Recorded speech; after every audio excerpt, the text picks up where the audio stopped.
I couldn't remove my roommate from hell, so I made living miserable. In 2008 I had just left my husband. I caught him cheating multiple times, and I was just over it. A new girl, we will call her Amy, started at my job, and we made a fast friendship. I was in the middle of packing up and moving out of my house. I needed a roommate for a new apartment I was looking at because my wages wouldn't pay the bills. So we moved in together and lived peacefully together for a while. I was moving on with my life. I had gotten a better paying job, was spending time with my friends, and felt okay with life then. I was 25, single, and not looking for anything serious at the time, so I had a friend who would stop over a few times a week for some adult fun. Amy was cool with it on the surface. It did not affect her in any way. My friend didn't hang out at our place. He didn't eat at our place. He didn't use our household supplies. My relationship with him affected her exactly 0%. Still, I guess she was a little green about my getting some attention, and she was not. She would flirt with him, visit him where he worked, etc., but he was not interested in her. This is where things started to go downhill. For context, she had been married a few times, she was 13 years older than me, and the dads had full custody of their respective kids. She was dating someone, but he was already in a relationship, so he wasn't about to commit to anything besides stopping by for 30 minutes after he worked the night shift every day. I tried to point out all the red flags, but she was convinced it was love. This dude used to hit me constantly in front of her. He was very open about being in a committed relationship with his girlfriend, so I have no idea why Amy thought this was going anywhere. After a few months, I met someone I wanted to be serious with, so we started dating. We will call the guy Tom. Tom and I got serious pretty fast. He was living in a horrible situation, so he quickly moved in. With Amy and me. I think it was after about a month of dating. So we have our room, and she has her own room. The bills went from 50-50 to 33/33/34 to ensure things were still even. We had a shared kitchen, LR, and bathroom. After Tom moved in, she started openly hitting on him in front of me. Every guy I had at my house, even just friends, she had to hit on. None of them ever took her up on it. Everyone turned her down, which greatly added to her oncoming behavior. Over the next couple of weeks, Amy did a complete 180. She stopped paying rent, refused to buy any food and vow, whatever Tom I bought, and would not wash her dishes. We had 2 cats, one hers and one mine, and she would never clean the litter in her room, so her cat would use our hallway floor as a bathroom every single day. Every day I got home from work, there was a big steaming pile of cat shit inside my front door, in the middle of a giant puddle of urine. My cat was locked in my room at night with her own supplies, so there was 0 chance it was her. It was the same thing every morning by the front door. Whenever she was done eating the food she stole from me, she set her plate with the leftovers on the kitchen floor for her cat to pick. She would leave the plate there for days.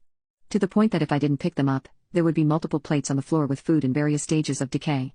All of my dishes started going missing, except for the cat's plates. And what dishes were left, she refused to wash ever. She used my toilet paper, my laundry soap, even my tampons. This continued for about 2 months and kept getting progressively worse. She would use panty liners, change them multiple times daily, and stuff them in the garbage can in the bathroom. She would leave it there completely overflowing and spilling onto the floor for days until I caved, put on gloves, and threw them out. The can would be full in about a week, so this happened a few times. That's not even the worst of it. My expensive DSLR went missing. I was a photography hobbyist then, but I dreamed of being a professional photographer and owning my own photography business. I would shoot stuff for friends and family as practice, and one day I grabbed my camera bag from the shared living room, and as soon as I picked it up, I felt my heart sink into my stomach. You know that instant dread that grips you the second you realize something gut-wrenching has happened. I opened the bag, and of course, the camera is gone.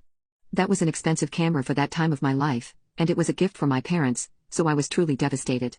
I couldn't prove a thing, and I wasn't even sure how long it had been missing. It could have been her boyfriend that took it, but either way it was gone. So now this is it. This is the last straw.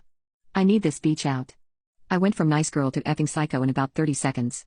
I'm not violent, and I'm not too fond of confrontation. I'm not waiting for a effing eviction to go through, and I really didn't have the money for that anyway, so here's where I start my petty revenge. Amy wants to live here with me rent-free, stealing my shit, hitting on my boyfriend, and neglecting her cat. So be it. But it's going to be on my effing terms. One vital piece of information: in my divorce, the Deke had moved back in with mommy, and I took everything from the house to my new apartment, so I owned everything, and the lease was in my name. I started by changing the Wi-Fi password and the computer password. The following week I had my cable company come and remove the cable lines to her room. I bought a small fridge for my room and a cabinet, put all my food and personal supplies in my bedroom, and put a secure lock on my door. When her cat shit on the floor, I would pick it up and smear it on her bedroom doorknob. Overflowing bathroom trash cans filled to the brim with her panty liners were dumped on her bed. I removed the knobs to the washer and the dryer. I did everything possible to make her life uncomfortable. I did other small stuff, anything that came to mind. Amy and I had been working at the same store a few months prior, and she borrowed another coworker's laptop.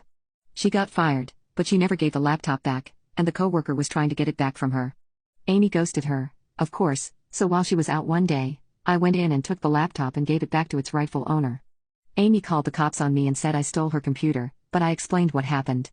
She admitted to the cops that the computer wasn't hers, and the cops said it wasn't their problem anymore. That one really made her hate me.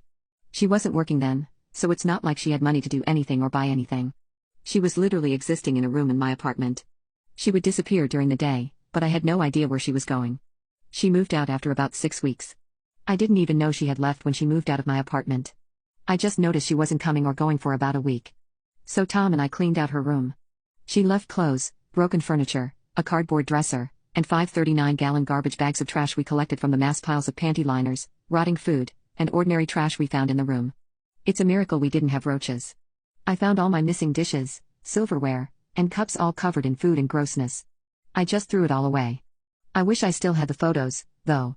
Oddly enough, about 6 months later, I opened my back door to take out the trash, and my camera was in a bag hanging from my doorknob.